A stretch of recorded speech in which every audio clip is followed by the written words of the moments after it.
RKG film presents girl at window.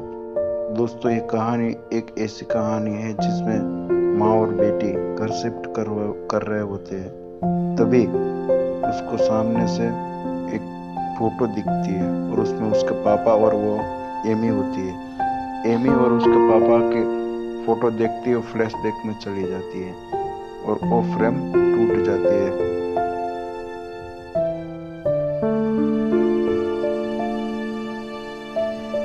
Amy देखती है कि उसकी माँ उसके नेबर से कुछ बात कर रही होती है और ये कहानी 6 महीने पीछे चली जाती है।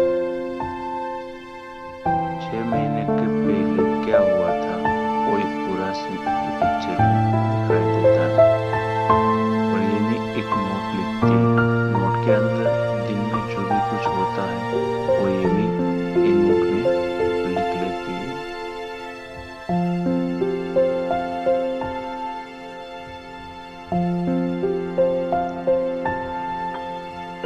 दूसरे सीन में एक कार दिखती है।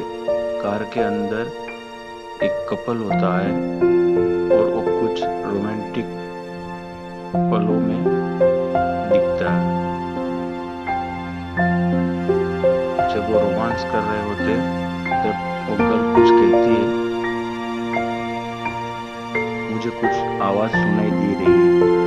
लेकिन जो लड़का है वो कहता है कि तुम ऐसे मेरी बात को टाल मत दो, यहाँ कोई आवाज नहीं सुनाई दे रही है।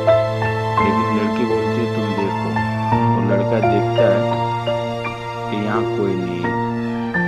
तभी वो लड़की बोलती है नहीं, कहीं कोई है, आप एक बार यहाँ देखो। और सामने से एक लाइट होती है। लड़का जैसे ही वो लाइट की तरफ देखता है तब किलर उसको शूट कर देता है और लड़की को वहां से गाड़ी से निकाल के अपनी कैद खाने में ले जाता है। ये जो किलर है वो साइको किलर होता है। वो लड़की को उठा के ले जाता है और जो एना है वो ये सब खिड़की से देख रही होती है और वो देखते ही उसको उसके पापा की याद आती है कि मेरे पापा के साथ भी कुछ ऐसा हुआ था। और वो जो लड़की है उसकी हेल्प करना चाहती है। उसके पड़ोसी रोज गाड़ी लेके आता है और जाता है, ये देखती है ना। और बाद में एक लड़की को लेके जाते हुए किलर दिखता है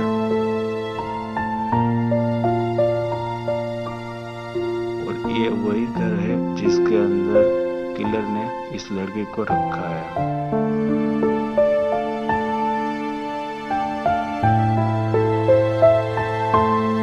जैसे ही कहानी आगे बढ़ती है एक सुंदर सा घर दिखता है और घर के अंदर इस लड़की को कैद करके रखा हुआ होता है। और कहानी में आगे देखते हैं कि किलर लड़कियों की आंखें निकालता है। जिंदा लड़कियों की आंखें निकाल के वो एक बोतल में रखता है। वो जो तड़पती हुई लड़की है उसको देख के उसको बहुत खुशी मिलती है। बोतल के अंदर रखी हुई आंखें उसके खुश करने के लिए होती है और वो बात पुलिस तक पहुंच जाती है, मीडिया तक पहुंच जाती है। और पुलिस और मीडिया एक किलर को ढूंढ रही होती है। तभी है ना पुलिस को इन्फॉर्म करती है कि मेरे पड़ोस में जो मेरा नेबर है उसकी कुछ हरकतें अच्छी नहीं है। और एना को पसंद नहीं है कि वो उसके घर आता है, उसकी माँ के साथ बातचीत करता है, उसकी माँ के साथ ज़्यादा देर तक रहता है। तो एना पुलिस को इन्फॉर्म कर देती है और जाते जाते उसका नेबर उसको बोलता है कि आज की नाइट आप भी शांति से सोओगे और मैं भी शांत सोऊंगा। तभी एना की जो फ्रेंड है वो गाड़ी में दिखती है और वो भी एक रोमांटिक कपल के साथ दिखते हैं दोनों। और फिर वहाँ एक किलर आ जाता है। किलर जैसे ही टॉर्च करता है वो दोनों घबरा जाते हैं।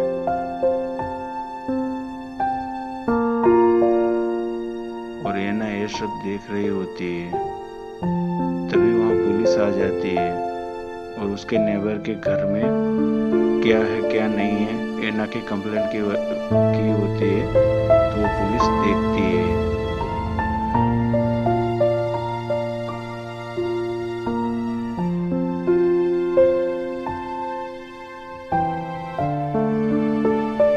एना पुलिस को देख के ऐसा लगता है कि अंदर कुछ न कुछ आज मिल जाएगा। तभी एना एक दूसरे सीन में दिखती है।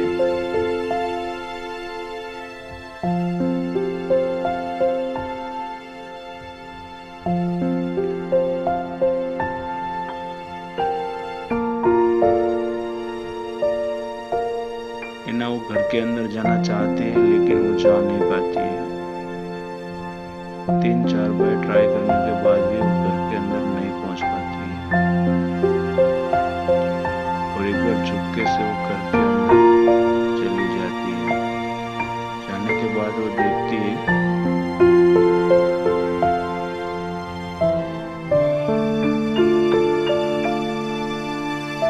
घर के अंदर कोई नहीं होता। एक दरवाजा दिखता है, वो खोलती है और अंदर देखती है। एमी को पुलिस स्टेशन से फोन आता है और पुलिस वाला उसको बोलता है कि तुम्हारे दोस्त और उसके बॉयफ्रेंड को रात को पुलिस वालों ने पकड़ लिया था और उसको अभी पुलिस स्टेशन में ही रखा है। एना बोलती है वैन जेल में थी। तो पुलिस वाला बोलता है नहीं, वो पूरी रात यहीं थी, उसके वो कोई केस दर्ज नहीं हुआ। और तभी देखते हैं कि एक अननोन जगह पे जो उसका नेबर है एना का वो जाता है और एना गाड़ी के अंदर रहती है। वो गाड़ी से निकलने की बहुत कोशिश करती है और इधर उधर देखने लगती है।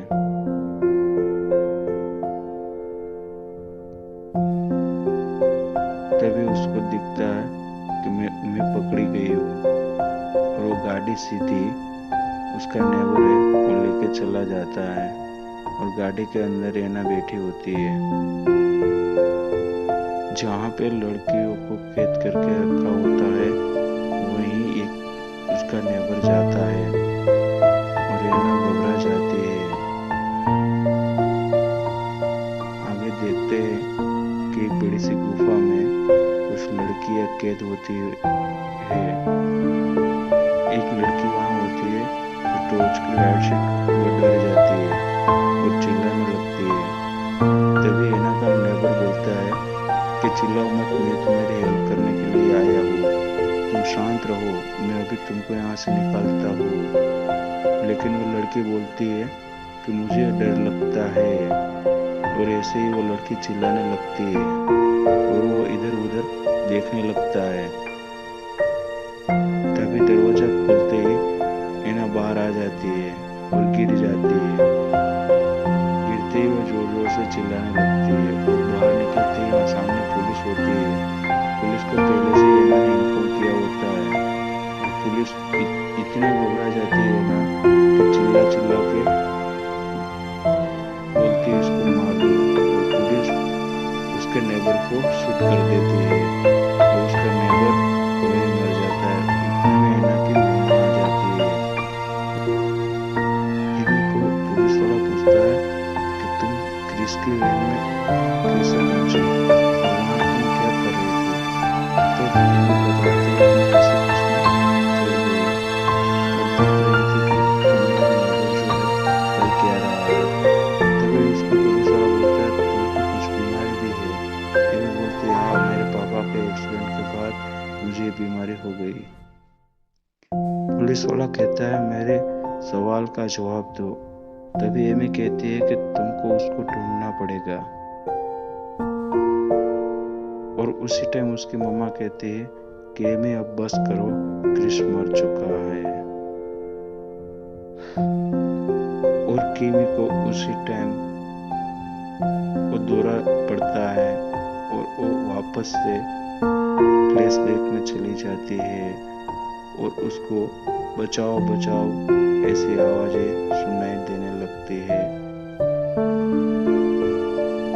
एमी कहती है कि उसने मुझे नजर बनाए रखने को कहा था जब तक चिड़िया को देखते हैं।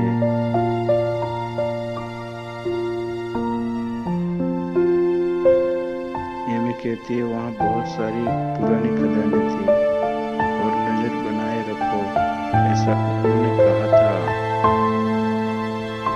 मुझे देखना चाहिए था वो कहाँ जा रहे हैं, मुझे नजर नहीं हटानी थी। एमी को उसके पापा की याद आती है और वो देखती है कि उसके पापा एक बड़े से गड्ढे में गिर गए होते हैं और वो एक्सीडेंट में उसकी मौत होती है। और उसी टाइम उसके पापा बोलते हैं बचाओ, और वो सीन उसकी नजर में बार बार आता है। वो अपने पापा को नहीं बचा पाई, उस बात का उसको